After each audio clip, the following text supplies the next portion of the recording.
What's your biggest lesson? Be okay with taking risks. I know we've been talking about that a lot this episode, but it's for anyone who's listening, the biggest lesson isn't necessarily like take more risk. It's be comfortable with who you are to do those things.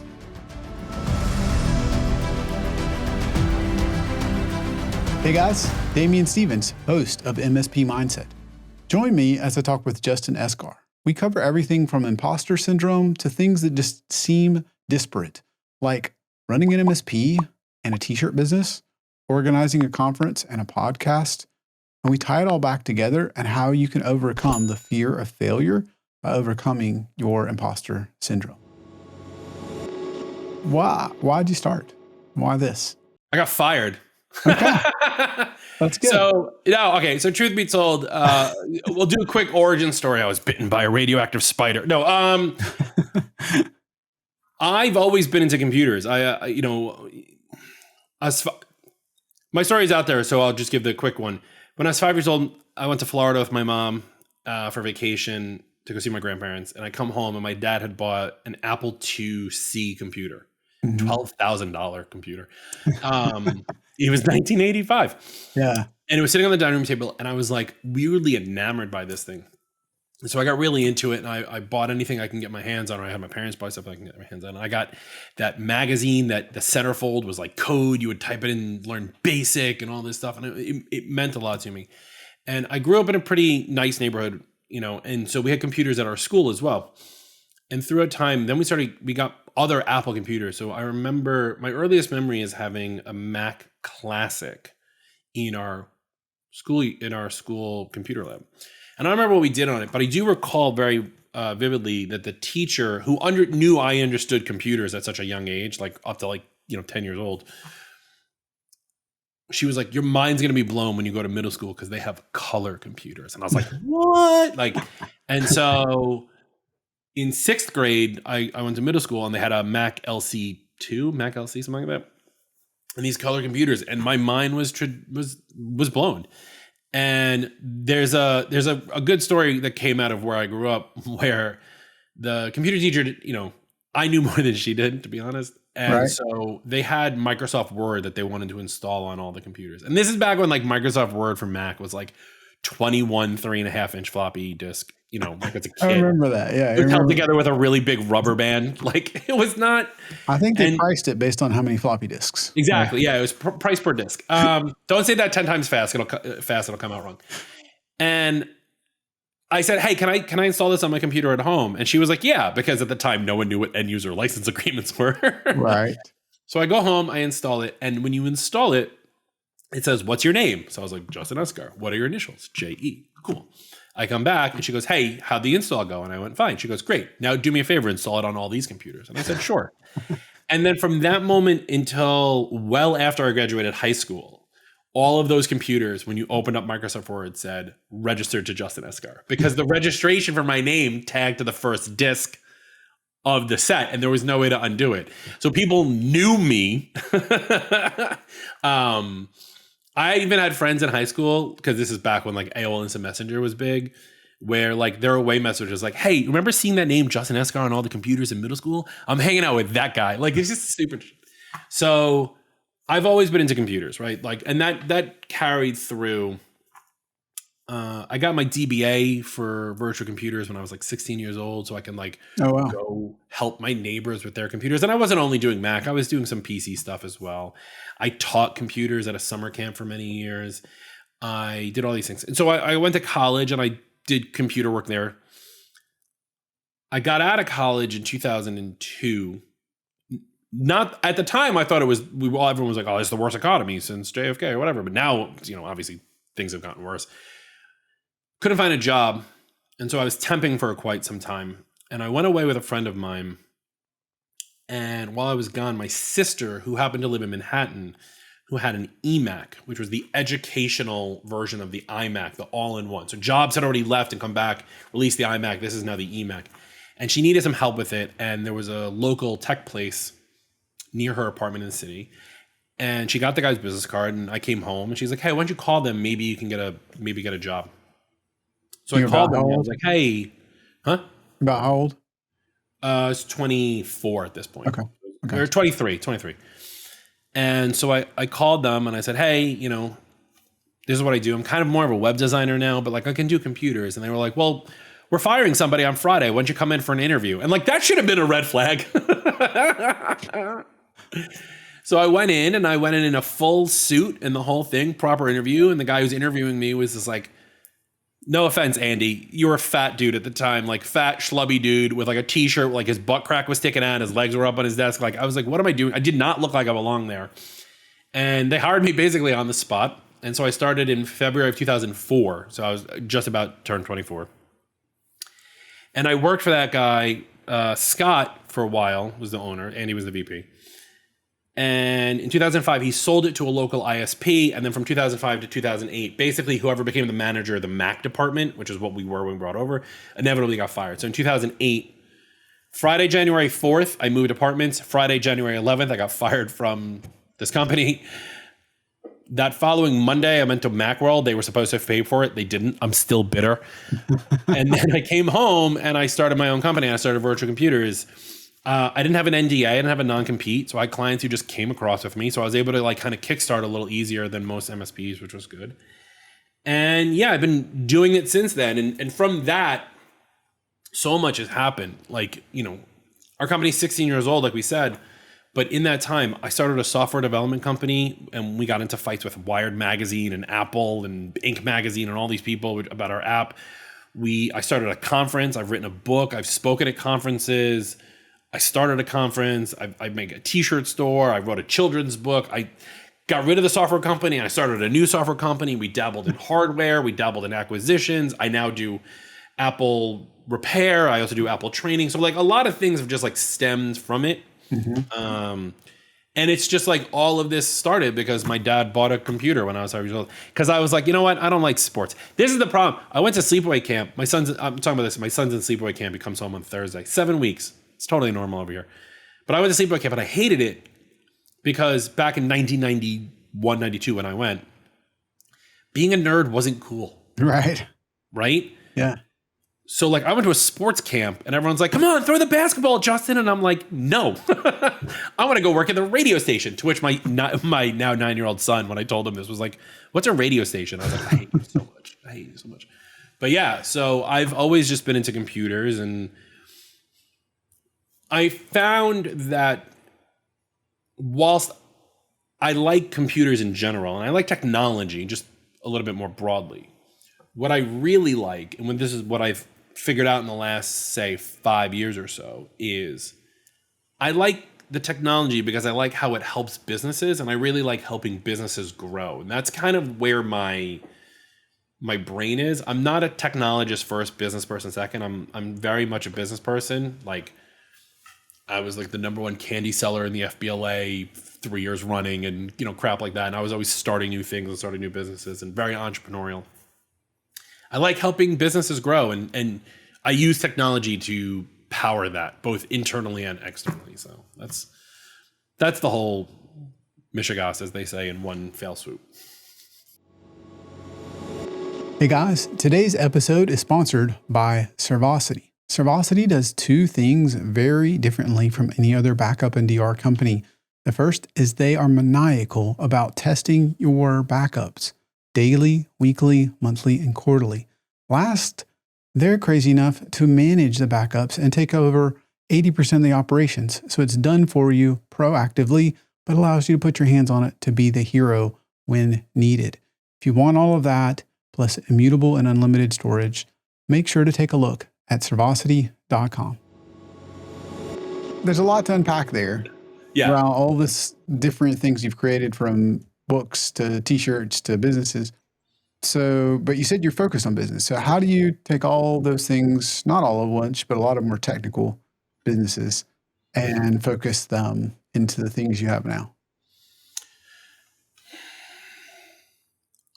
I kind of cover a couple different aspects of that, right? So when we're doing technology, we're always looking for technology that's going to help that company, right? We're never putting in technology that's going to hinder somebody, which is why moving along the lines of where a lot of MSPs are going now with security and compliance, it's a little bit on the line because we're like, you need to be secure, you need to compliant, but I can't risk it affecting your productivity.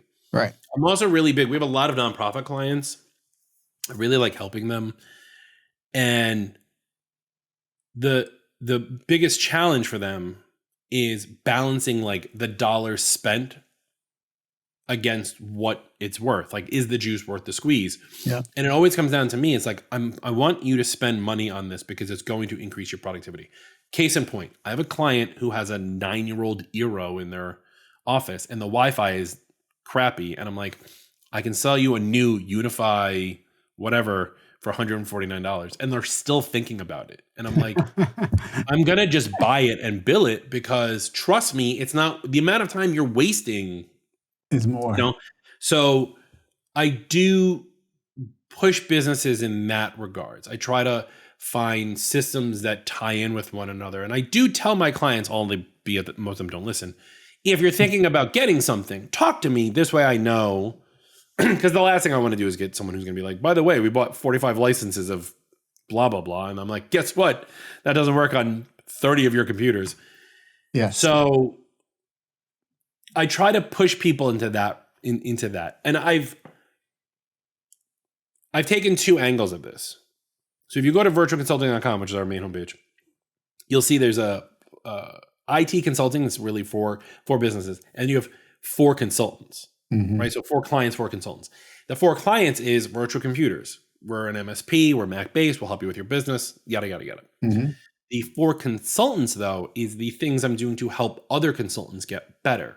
That is one-on-one coaching. That is my conference. That is my book. That is things, our podcast, All Things MSP podcast. There are things that I do there. So I like helping both sides of it. I like helping other MSPs who then help clients.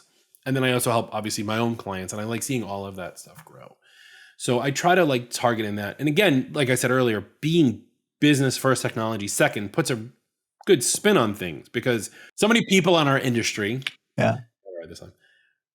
they come into being an MSP because they're good at technology, right? I was good at technology, therefore I'll start an MSP because it's really the only thing I know how. And then what happens? They don't know how to get more clients. They don't know how to do sales. They don't know how to do billing. They don't know how to do this. They don't know that. And so I like to work on those parts. I help them with those parts. Another one that I help a lot with is I just did a presentation a couple of months ago at Mac Admins on imposter syndrome. Right? I was one of the few non-technical, here's how you deploy a printer to 400 computers with 1 curl command or some garbage like that. Yeah. And I do an entire session on imposter syndrome and I show them that like even myself, 16 years in, have it from time to time. Like, I shouldn't be here talking to you. Like, what the hell am I? Who the hell am I to be on this show talking to you about this stuff? Right. But here I am and I'm talking. And I just got my feedback from them yesterday and it put me over the moon. And I think that's really what I do it for. Like that kind of stuff. That's why I like doing my conference also. The conference takes so much out of me. But at the end of it, I get feedback from people. Yes, a lot of them are my friends. But I get feedback from people that really just does it for me. And that's what keeps me going and motivated to like keep doing this stuff and helping other businesses. I like seeing these companies grow. I like seeing these companies move the needle. I like seeing them, understand all of the non-technical crap. Because IT people, we're good at problem solving. Yeah. Right? Yeah. This is broken. Did you reboot it? Now it's fixed. Right? A to B. But there's so much in a business that is not a simple answer. I can't get more clients is not a to B answer. That's right. So how do we figure that out? Is that working with one of the marketing experts that I know or branding experts that I know? Is that signing up for some of those services that we're all aware of? Don't, by the way. Yeah. Where what can we do? I had a friend of mine, I'm not going to mention his name, but he called me up and he was upset because he hadn't had a sale in over a year and a half for a new client. Wow. And he was a member of one of those programs. Uh-huh. And I was like, how's that working out for you? And he's like, well, what do I do? And I was like, I don't know if I can curse on this, but I'll try to do the clean version of it. But I basically told him, I was like, I've now stuck a stick of dynamite in your butt. Yeah. And I've lit the fuse and your back is against the wall. Yeah. What are you going to do? Mm-hmm. And so I've been following up on him being like, get your hands dirty. How are you going to do this? What's going on? Where are we at with that client? Have you talked to them? How'd you get more clients? Because at some point, and I said to them, I said, when you started in this business, you weren't a member of that program. How'd you get clients then? Like sometimes you gotta go back. I like challenging people like that. And I like seeing the results of that, because when he sent me a message being like he's like, oh, we closed this deal. I'm like, yes, dude. Yes. I don't get anything of that. Yeah. He's a friend of mine. I'm not helping him. I'm not asking for money. I just was like, I was excited for him that he got that. Yeah. That's awesome. And so that's what does it for me. Yeah. So speaking of getting out of our own way, when we talked last, you did mention a little bit of the imposter syndrome. So tell me about going through that yourself. What is that? Where did you start recognizing that? I want to preface this with everybody goes through this. Yeah. Okay. And if you're listening to this, one, I want you to realize you're not alone. Because like that's a big thing. Because we all think what's really stupid about people in I'm sure this is in other industries, but I can't speak on those other industries. Yeah. But I can tell you that in our industry, so many of us feel like we're alone on a boat in the middle of the ocean and there's no one around us. Yeah. That's right. And as an Apple consultant, that is less so because there's such a great network within the Apple Consultants Network. Like we have our Slack and we have group meetings and we have all these things. It's less so, but it still exists. Because I'm one of 30 Apple consultants in New York City. And like, I don't talk to any of the other ones in New York City, but I do talk to my friend Tim in Seattle, my friend Kevin in Portland. I have almost a not by date. What would you call it? 3 times a week. It used to be every day. And then it's 3 times a week call with a bunch of Apple consultants in LA, which don't ask me how I got invited to, but I got invited and I never left and they hate me now, but excuse me. And so that's helped that. But in reality, like everyone really feels like they're alone on this boat. And the truth is that that's actually not true. We're not. A lot of us are going through the same thing. And so let's start with that. The second thing I want to start with is if you really do feel like you're completely alone, please seek help. Like whether it's a friend or a professional, at some point during that level, like please seek to talk to somebody, because I'm a big proponent in getting professional help. I'm a big proponent in we have lizard brains and things are wrong with it. Like let all that be. So number 1, you're not alone. Number 2, if you desperately think you are, please talk to somebody. Okay, cool. Put those aside. I did this presentation about imposter syndrome and I started it with, I shouldn't be the person giving this presentation. I set the ground rules. Yeah. And I was doing while I was doing the presentation, while I was writing it, there was a part about that feeling of anxiety, because imposter syndrome is really like, I don't think I can do this. You've been tasked with something and you go like, I don't think I can do this. And then you aim for perfection. You never get there because perfection's not a thing. Yeah. And then you feel like you completely failed at it. And then you get praise, but you don't accept that praise. And so then you get asked to do something else. And you're like, well, I screwed up this last thing. And then you get into this cycle. Yeah. 100%. And there was one, when I was writing one of the steps about perfection, I actually got a phone call from a client that my contact at that client was leaving. My contact is the one who brought us in. And we'd only been in this client for 3 months. She was being let go. And the reason was the company didn't feel like technology was moving fast enough. Wow. And she was to blame. And in that split second, when she told me this, I was like, are we screwing up? Do we have the machines? We got to spit shine every computer. Are they all in MDM? Have we moved them all over? Have we done backup? Are we doing this? Are we doing this? In like a nanosecond, my brain was on fire. None of this was my fault. Her being let go was not my fault. I'm sure there was other things involved. There were catalysts that were in play well before. Because when you let somebody go, unless they're stealing from you, it's not usually a very short play, especially in the industry they're in. But it didn't matter. Like when I got the call and I rationalized, I was like, all right, we're good. But in that nanosecond,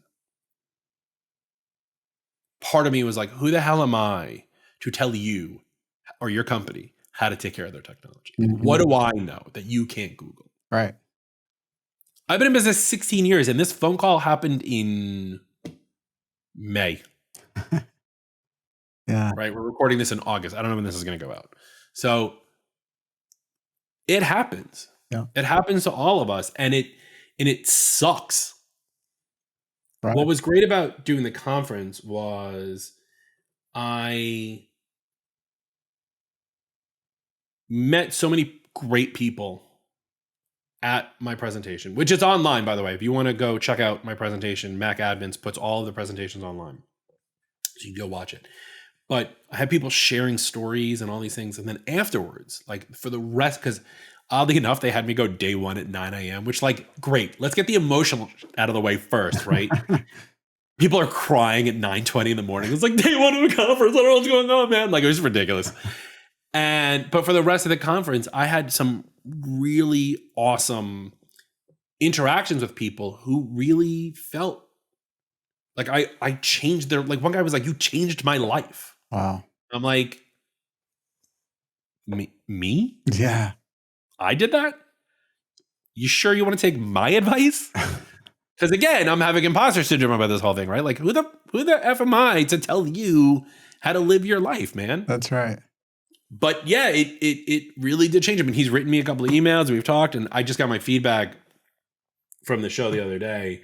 And one of these was like, it's good to see that somebody who has been doing this for so long still feels the same way I do. Something to that effect. That's awesome. A lot of lights here. It's hard to read. So it happens to all of us. Mm-hmm. But it's how you power through it to do other things. And I mean, I had the same problem with my conference, right? We just had our 11th year doing our conference. That's awesome. It's just me. That's crazy. So I want to talk about the conference, but I want to stay on this for a minute. Yeah. Imposter syndrome. So thank you for saying this. We all have it. You're not alone. Join the club and, seek help, talk to others. But how do you deal with it? Because you still have it. 16 years in, you had it this year. Like, I'm not new to this. I've been doing this for a similar amount of time. I still have that. So how do you wrestle with it? How do you deal with it? The funny answer that I usually give people is behind me there is a couch. So like when the lights turn off, I just like curl up into a ball and start crying. The legit answer is I talk to my wife. I talk to my friends. I talk to I have really good friends in the industry. Yeah. I have a pretty good team. I have a good support system, and I have a good, employee team. There's one thing I always like to tote around, which is breathing. I know it sounds like hokey pokey, especially in our industry. Like, no one really wants to believe in the, like, I'm not telling you to go do like ayahuasca. I'm telling you to like control your breath. Like, there's a difference. Mm-hmm. And so I actually wear this necklace. This thing, it's hard to see on camera, but this thing is it's a kamosu whistle. It's like an ancient Japanese tribe. They wear like these baskets on their head, and they basically hold like flutes. They look like clarinets, if you remember clarinets. Yeah. It just controls your breathing. So you like breathe in, and this thing focuses your breath out in a very, very thin pinpoint way. And so it helps you like just stop for 10 seconds. And to be honest, my reliance on this isn't that great. It used to be worse, for sure. Having it there, knowing it's there, really helps. I don't think there's been a day since I've gotten it that I've not worn it. But when I feel like something's happening, like it's an anxiety or panic or whatever from this, I breathe. It seems, like I said, it seems so hokey to say something like this, but like, take a second. Because again, the other big thing in our industry is like everything moves so freaking fast. Oh yeah. Right? And I'm from New York, where things move 10 times faster than everywhere else. Yeah. Like, I have clients in Iowa, and I'm like, can we get this done? And they're like, you just asked us that for the second time 4 seconds ago. Like, that's the level I'm at. So taking a second to just breathe and like reframe your mind, really helps. I have all of my instructions on what to do and things like that totally in the video. So I would really tell everybody to go watch the video. But yeah, breathe, refocus your mind, realize that you're not an imposter. If when you get out of it, you realize, like, I think that's one of the most powerful things. Actually, somebody asked me this at the conference. They said something like, hey, I had a job and I felt like an imposter there and I overcame it and blah, blah, blah, whatever. And they were like, now I have a new job, but I feel like an imposter here. What can I do? And I said, the one thing you have to tell yourself is you've already overcome it once. You can do it again. Yeah. Right? Like I say it's like, again, it's our lizard brains not being able to like manage. Which, by the way, one of my feedback was we don't have lizard brains, they're mammal brains because we have emotions. I was like, enough. That's funny. But that's kind of where I'm at, right? Like it's can you reframe your thought process? Can you change what you're thinking? It took a couple seconds in regards to that client for me to like take a breath, take a beat, realize that it's not actually our fault that this person's being let go from that company. Yeah. And then I was fine. Just move on with my day. Yeah. Da. Yeah. No, I love it.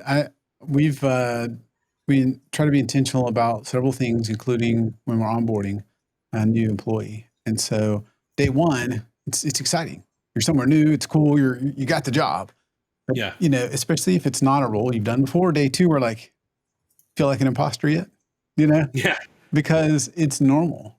And there might be a period for days, weeks, or months if you've taken on a new role, especially if it's a radical change where you're going to feel like I was this that did this and now I'm this over here. Like I don't feel like I'm quite one of those yet. Yeah. And so I think just realizing everybody goes through it. But it was really cool to hear you say, 16 years in, it doesn't necessarily just go away. It doesn't. And what's really cool is I always try to bring some interactivity to my presentations. And years ago, I did a South by Southwest presentation with my real good friend, Sweet John. And so we made up this thing called the hashtag handshake. And so for the rest of the conference, people would do the hashtag handshake to us. And so for this conference, I did the sign language eye, like a pink, your pinky up and a double tap over your heart. And it was great because I'd be like online getting food, like in my own world. And from across the room, I'd hear, Justin! Like I would see them double tap at me. And like, everyone's like looking around like, what kind of gang symbols is this dude throwing up at a tech conference? Like, it was just that kind of stuff really, that showed me that I wasn't the imposter telling the story. Mm-hmm. Like, feedback is where that loop should end. It's when you don't believe your feedback, which is why when I get feedback like this document I got yesterday, I was so excited about it. Mm-hmm. I like read it and I'm not typically a happier person. I'm working technology. I mean, who of us really are? But I read this and I don't think I've smiled harder in the last couple of weeks as I did reading the feedback from some of these people. And that's really what does it for me. And it proved to me that like I can do this. What's funny is I have a friend, this guy Sean Spencer, who like this is his thing. His thing is to talk to like executives about imposter syndrome. I'm like, Sean, look what I got. He's like, I'm proud of you, man. I'm like, yeah. Like it's just like this stupid. It's like a weird feedback loop, right? Yeah. But it's what does it, and really kind of made it all worth it for me. Yeah. No, I don't think it's stupid at all. And I think what's cool is you put yourself out there, right? You had to be vulnerable to do that. And that's what I'm learning I need to do is, be vulnerable if I'm going to get out there, and you never know who's going to join you. Yeah. Speaking of that, a little bit different, but tell me about your conference. Why start a conference? Tell me about this ACES conference. I started a conference because I'm a sadomasochist and I hate everyone, including myself. No, I started ACES. The real reason behind I started ACES was I was trying to figure out how to fix my own business. So that guy who I worked for, who sold his company, when I started my own, I did things the way he did things. And I was using the same ticketing ideals and the same contract ideals. But like going back and remembering, like that guy was horrible with money. My paycheck would bounce from time to time. He would yell at customers. He would yell at his father to get more money from him. Like, it was just like, and I was thinking to myself, like, why am I doing my business the way that guy did? He's a horrible role model for me to follow. And I guarantee you he'll never hear this. And if you do hear this, I'm not going to say your name, but if you do hear this, I'm sorry, but you were. Yeah. Let's be honest. We know you were going through a tough time in life, and I'll excuse you now, but like, you were pretty horrible, not to work for. He was great to work for, but like, just in general. Yeah. And the only feedback you're going to get is like, Justin just rips this guy a new one. So anyway, so I started going to, there's not a lot of Mac related conferences. There definitely weren't back in 2008, 2009, 2010. So I started going to some of them. And because I was doing my software company, I actually got on some of the speaking circuits of some of them, one of them being Mac Tech, Mac Admins, but then there was this one in LA called Mac Tech. And I would go and I would meet up with other consultants. I didn't really have a big network back then as I do now. And I would start asking questions about their business. How do you do ticketing? What email format do you use? How do you manage computers? Because this is also well before MDM was like a thing for Mac, right? Between 2008 and 2000, I would say 15 was like a rough time to be able to manage computers for Mac. Like, it was a lot of VPN in, it was a lot of remote desktop, it was a lot of remote desktop into a machine to remote desktop into another machine. So I would ask these questions, and of all the consultants who I knew and met, no one gave me the same answer, and no one gave me an answer that was good enough for me. And so I was sitting at the bar at Mac Admins. It's at the Penn Stater Hotel. So there's like a bar, I think it's called Legends. And I was sitting there with two other consultants, and I was talking about this idea that I wanted to start a conference, and they both wanted to get in on it. One of them left early in the project, and one of them stayed with me for 2 years. And we launched this conference. And I thought the worst part about this was I thought it was going to be the greatest thing for Apple consultants, because there were like 1,200 Apple consultants at the time. So I booked a room block for 250 people at the New Orleans Hilton on the water, and I got 55 attendees. So I ended up having to pay New Orleans Hilton $20,000 for the unused rooms, which, by the way, they 100% use those rooms. They just find, you know what I mean? Yeah. And I had a conference. I just did it. I got speakers. I got my friends. I called everyone I knew. I was like, come to the conference. Come to the conference. And it's been going since. The worst part about it is I haven't learned an absolute thing because I spend too much time like running around being like, is the air too cold? You got coffee? You good? You want water? You need this? You need that? Whatever. I'm writing a new book called How to Start a Conference. It's one page. It just says don't. And so the conference has actually really allowed me to, it has granted me two amazing opportunities that I never saw coming when I originally was scoping out the idea for the conference. Because when I originally scoped the conference, I was like, I'm going to listen to all these other experts. I'm going to be an attendee. Like, I'm putting it together, whatever, sure, but I'm going to be an attendee. And I want to listen. I want to see what other people are doing. And that hasn't really, like I said, that hasn't really happened because there's so much going on. But the other two things that have come out of it, one, it has allowed me to meet so many wonderful people. Mm. And it has given me the leg up on the ability to say, if I pick up a new client now and I need someone in Iowa, Illinois, Atlanta, Jacksonville, Austin, Houston, Dallas, Albuquerque. I think the only place we don't know anyone is Idaho. I know people in the French Alps. I know people in Australia. I know people in Japan. I know plenty of people in Canada. Mm-hmm. I've got to meet all these people and become friends and friendly with them.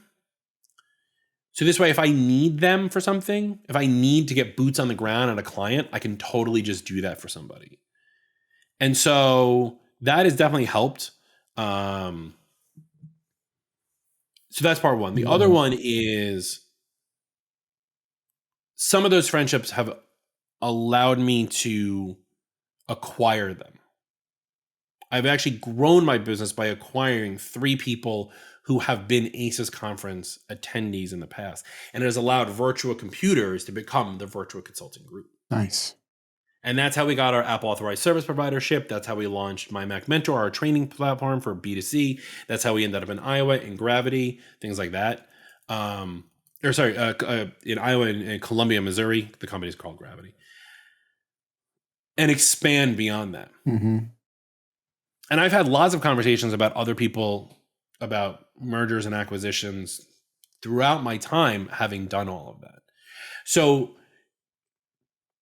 it is a lot in me, those two really undefined growth mechanisms that most MSPs wouldn't be able to access. Those are closed doors for a lot of people because it does take a lot to start a conference. You have to be willing to risk it. And I've been known to, I'm the risk it guy. Mm-hmm. Like if I wrote a book called Capitalize on Your Idea, and I talk about my software stuff that I did back in 2000. When did the iPad come out? 2011, 2012. And all of the things I did after that, and my programs that have failed. And like I'm known to fail, which may lead into the imposter syndrome stuff. Yeah. But like I'm also the one to risk it. Like between my wife and I'm way more like I will not jump out of an airplane. I get scared of heights. Yeah. I won't even go on my roof. Like I won't jump out of an airplane. I'm not that risky. Yeah. But if I have some cash, even if I don't, I was going to say, when you started the conference, did you really have enough cash to have a $20,000 room block you had to pay for and all the other conference expenses? Luckily, I had a partner at the time, so I got to split it with him. Yeah. I imagine cash was much tighter than when you started the conference. It wasn't until year 5 did we actually even make any money on the conference. And then year 6 was COVID. So that changed things. But we actually figured out we did real well with the virtual years. And then this year, 2024, we were back in person in Salt Lake City, which was great. We actually had team members from Apple in attendance this year, which meant a lot to me to say, like, in my head, it was like I've made it kind of level. Even though it's not, it's just because there's new people there's new leadership, they want to get involved, things like that, whatever their reason, I don't care. But to me, it's like, I put in the time and I've done it. Oh, sorry, this is our 10th year. So we made our decade. We actually have, we even had 10 timers. We have people who have come all years for 10 years. We bought one of our sponsors is our MDM RMM of choice. I don't know if I'm not going to name brands here, but we made these really awesome Eddie Bauer fleeces with their logo on one side and Ace's logo on the other. But we gave the 4 10 timers like a special 10 timer patch on it, and they just loved it. Now, the CEO of that MDM software was there and was mad that our logoed stuff for them is better than his own logoed stuff. Yeah. Like, they gave us water bottles and I gave away these really awesome fleeces with this stuff on it. That's funny. But the 10 timers, like, to see someone up there, like one of the guys who's a 10 timer is the guy Steve Sorbo out of Washington State. He's not an MSP. He's an IT guy who does residential. But he's been there every year. I've watched his company grow. I've watched his brand grow. I watch how everything he's doing since the day he started with Aces. If I look at his intake form from Aces 1 to Aces 10, like, that is a significant change. That is damn amazing. Yeah. That's what it's about.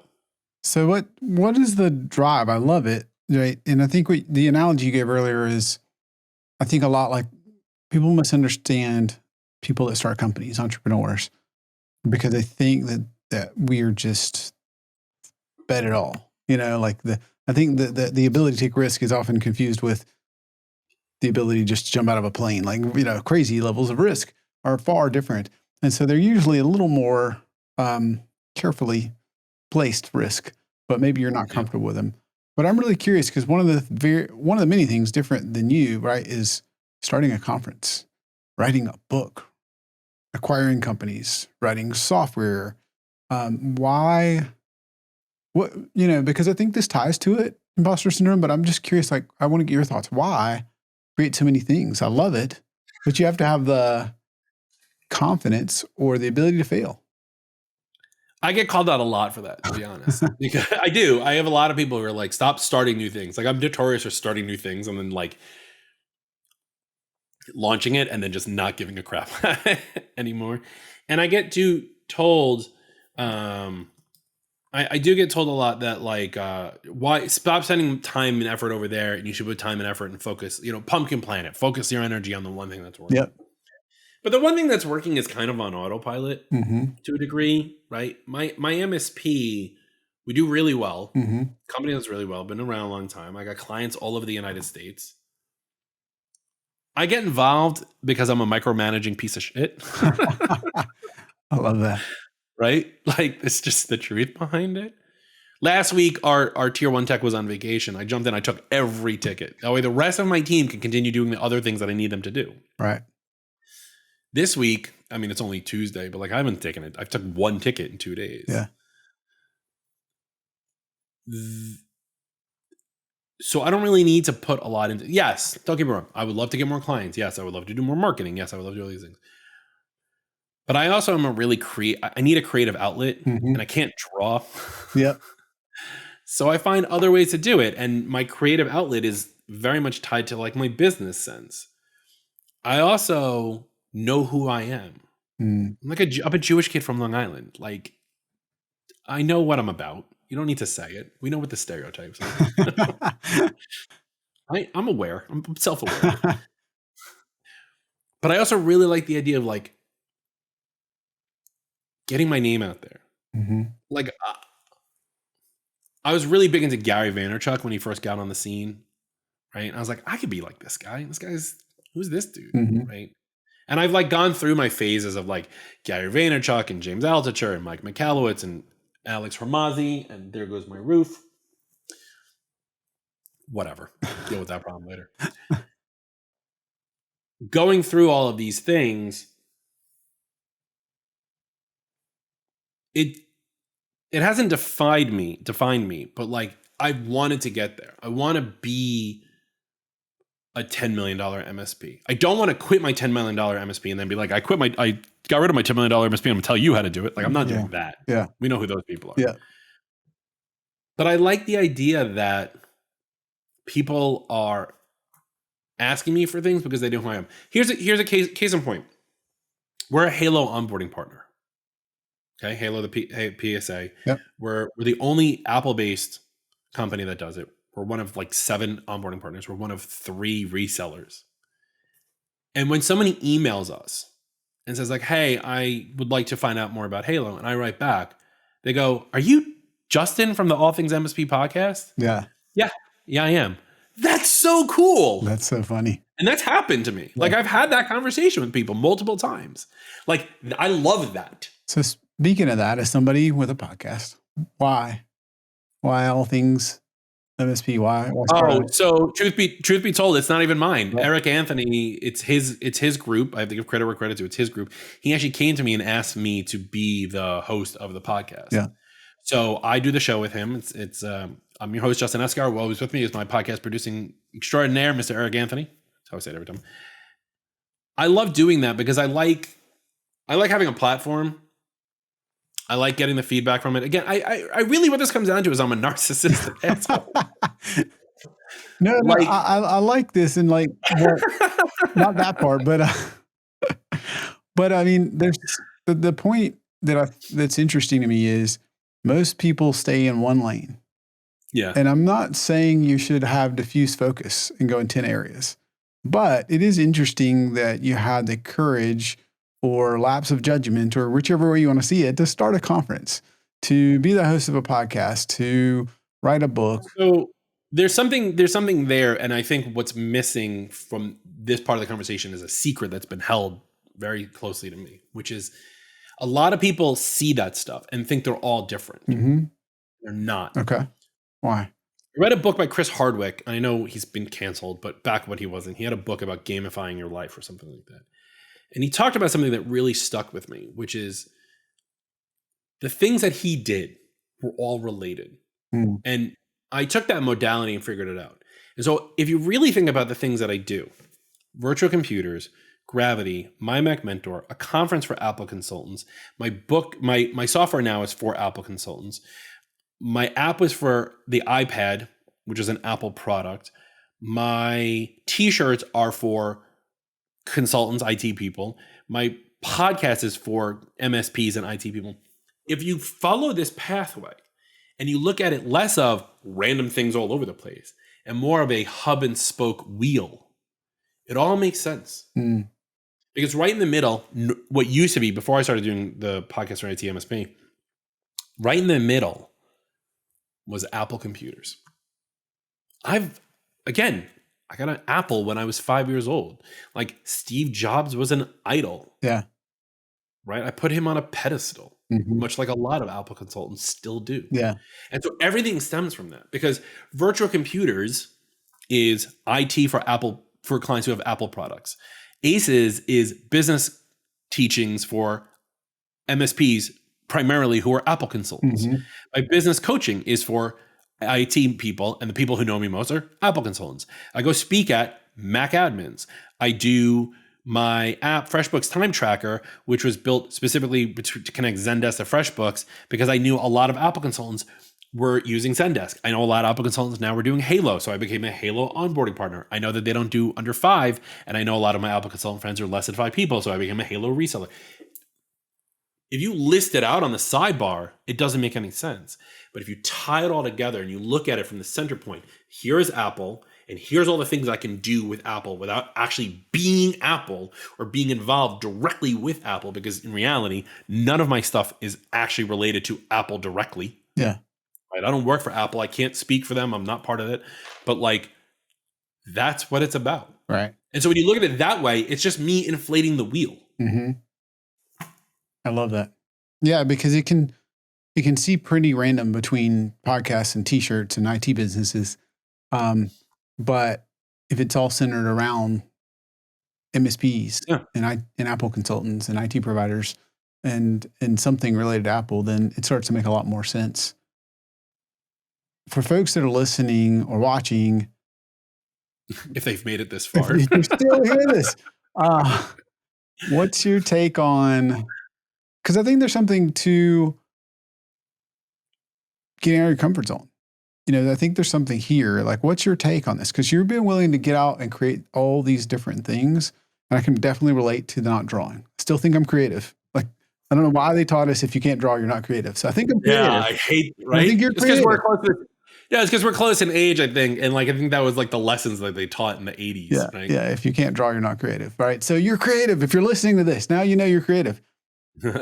So you've created these things, right? So what's the lesson from that? What sort of advice would you give others? Because I know there's a lot of folks that just like, I'm going to stay in my lane. I'm going to just keep growing my MSP. That's okay. You don't have to do anything else.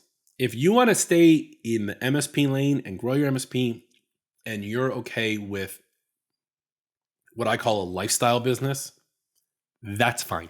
If you're an MSP and you're listening and you've made it this far and you're ready to figure out what that next step is and you're not sure, don't take it. You don't have to. Definitely don't start a conference. Those are horrible. Remember how I started in the beginning of the show when I was like, I used to be cute. I used to have hair. Conferences did it. Yeah. Like, don't do that. Yeah. If you're hungry, if you're willing to take a risk, if you're willing to take money and put it on your driveway and light it on fire, and you want to dabble in something else. My t-shirt business is me being creative. I needed a creative outlet during COVID. My hardware business was me putzing around on Alibaba and just having a good time.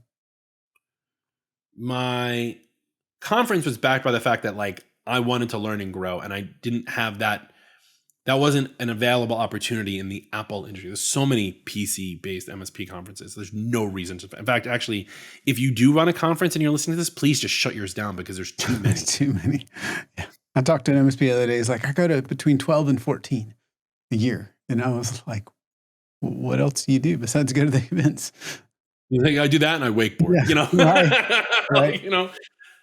But yeah, it's if you want to do something, do it. If you don't want to do something, that's also okay. Yeah. There's nothing. I have plenty of friends who just want to like make enough to have a nice house and food and not have to worry about things.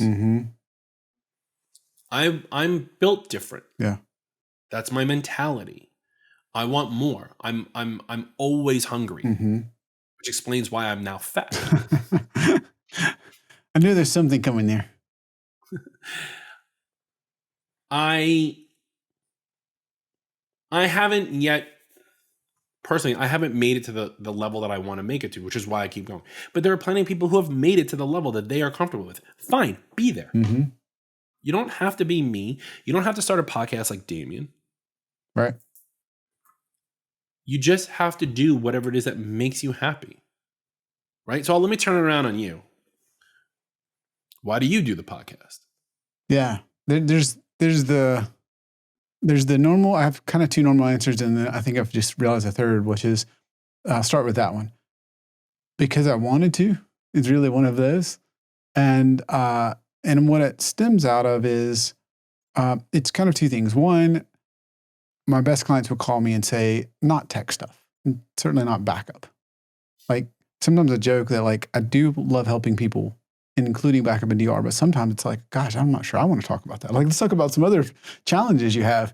And so they would call and say, I don't know how to sell. I suck at marketing. I'm having challenges with this. How do I do lead generation?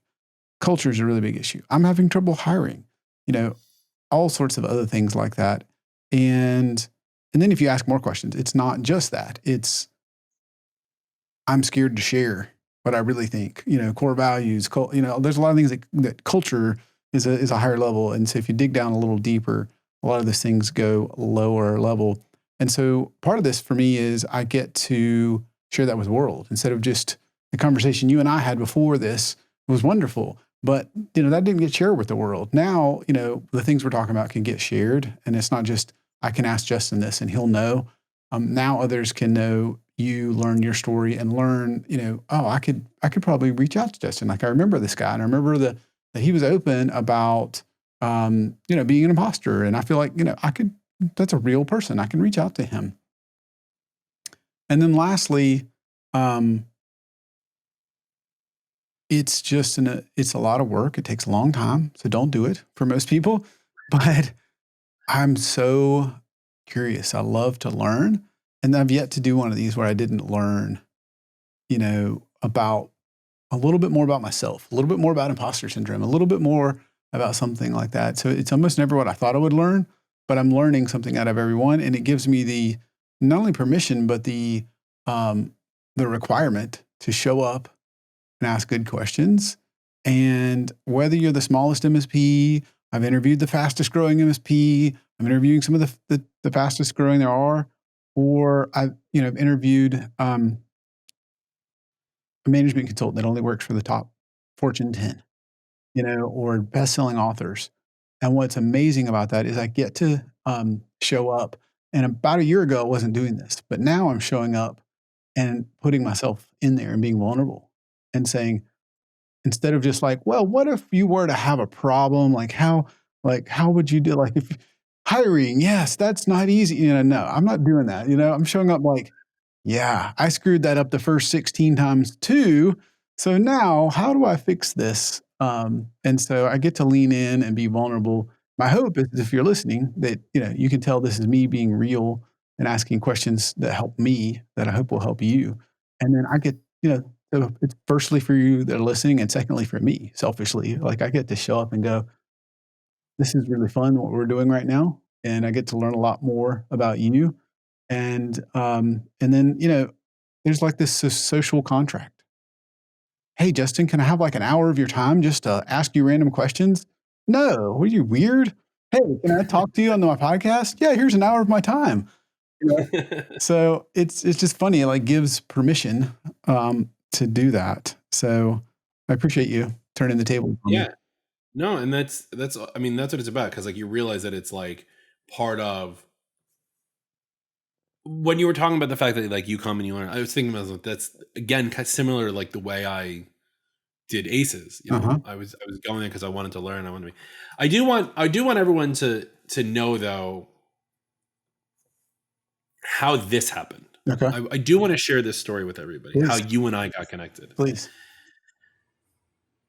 Because it happened, I was away It was July. Where was I? July 12th. That was the original email I got from our mutual friend here. July 12th. Oh, I was at Mac Admins. Yeah. That's right. I was at Mac Admins, and I'm sitting there, and I got an email from our mutual friend, Mr. Paul Green of the Paul Green Marketing MSP podcast. Yep. With only Justin Esgar can save the day. Yeah. All capital letters, right? All capital letters, which is very much not like Paul, who's, if you don't know Paul, he's a very posh British person. Like, this is not. And it connected us. Yeah. And the funny thing is how Paul knows me well enough to know to introduce me to you. And this is what we talk about, opportunities and doing things. Yeah.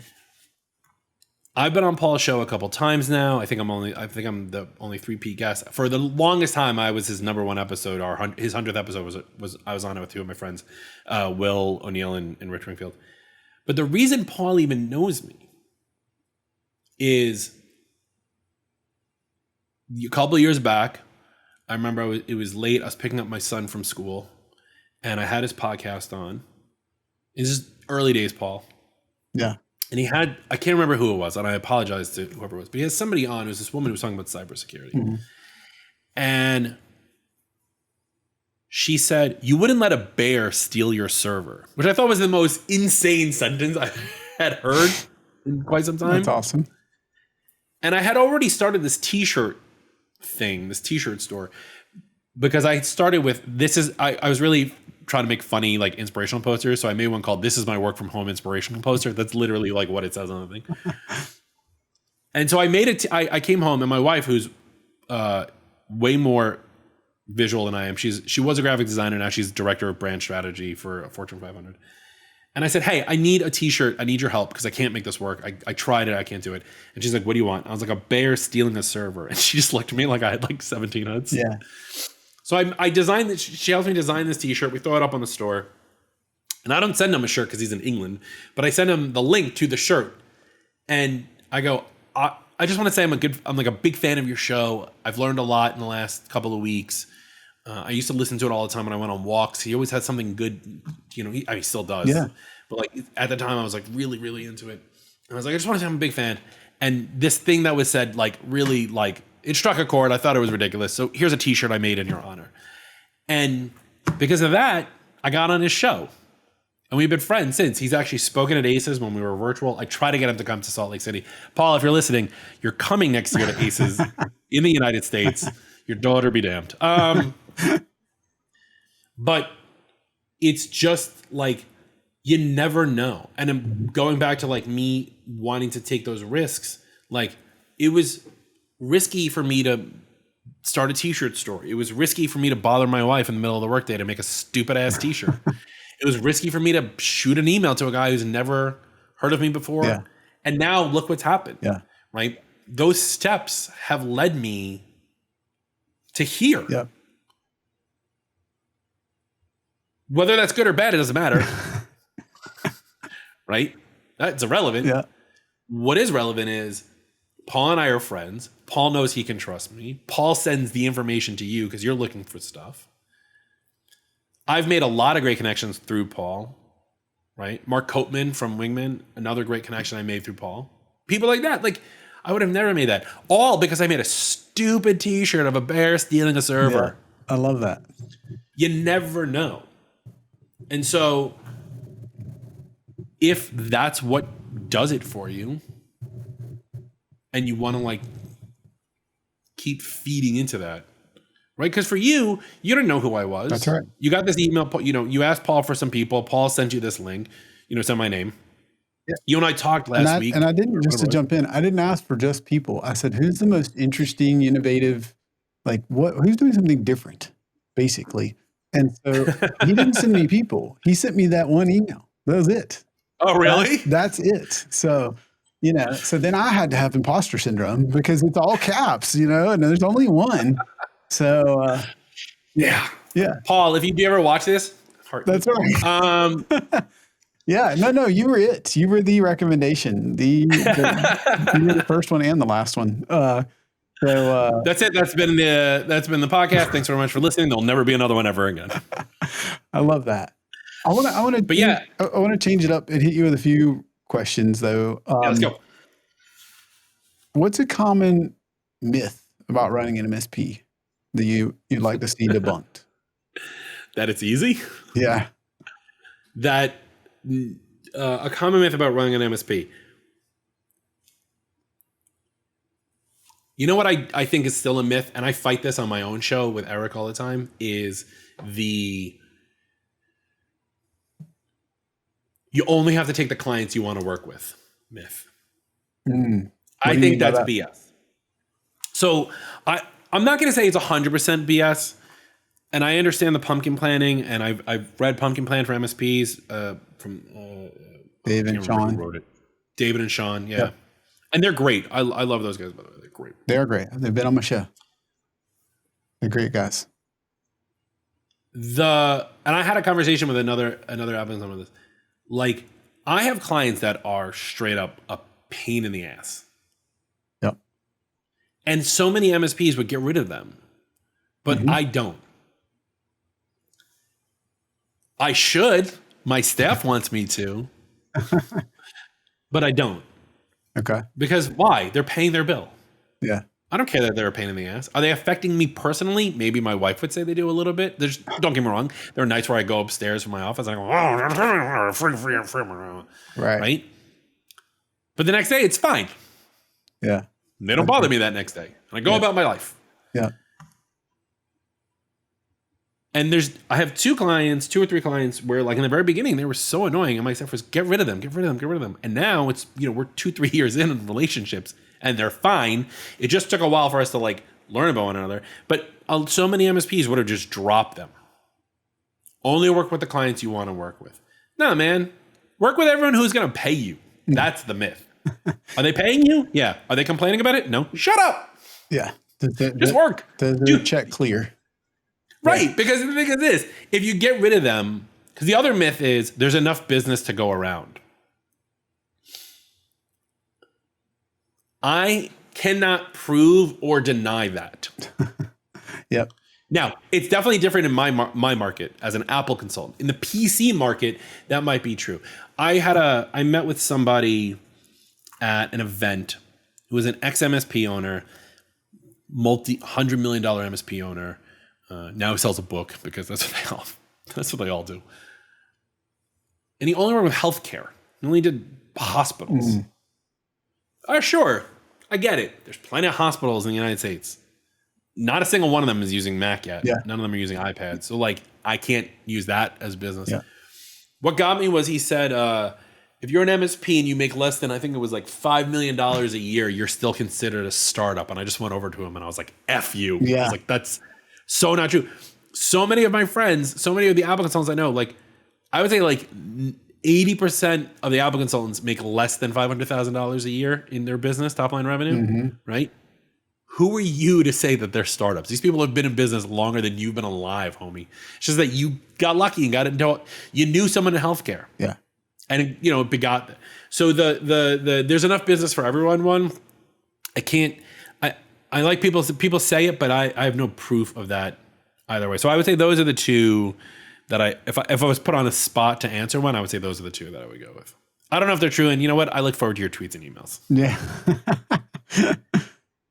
If there was one thing you could do over, what would that be? If there's one thing I can do over, oh my God, I would totally not do any of this. I would own a food truck.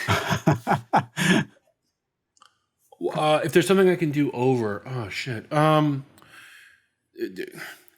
This is a cheesy answer, but the truth of the matter is I can't say anything because it wouldn't have led me to where I am today. I wouldn't have been able to do the things I'd be able to do if I had to do anything over. Maybe in a daily, quick way, there might be a do-over. Like I just set up an Office 365 account for somebody.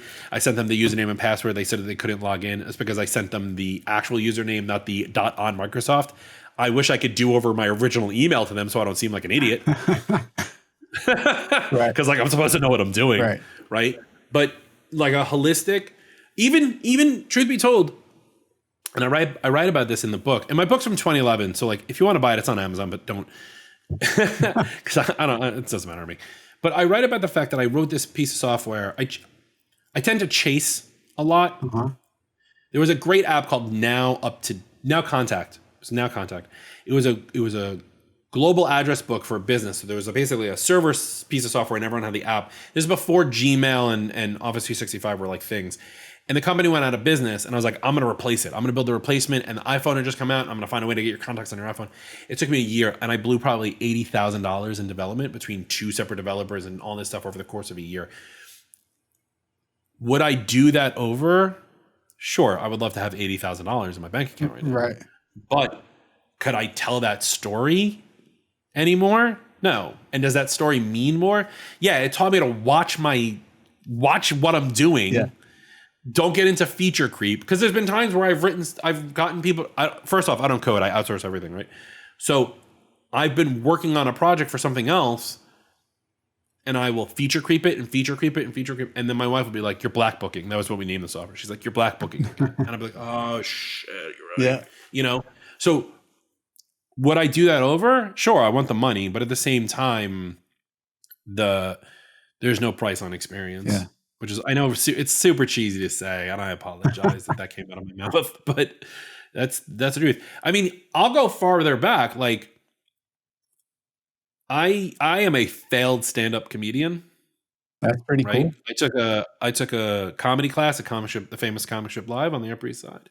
And then I went and I did the thing, and DF was our coach, and he loved me, and he brought me in. I did actual shows, and I sucked hard.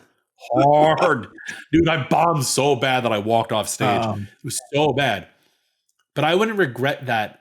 I wouldn't talk about imposter syndrome. Like, God, yes, right? Like that seems rough. I still dress like a comedian with this jacket that I'm wearing.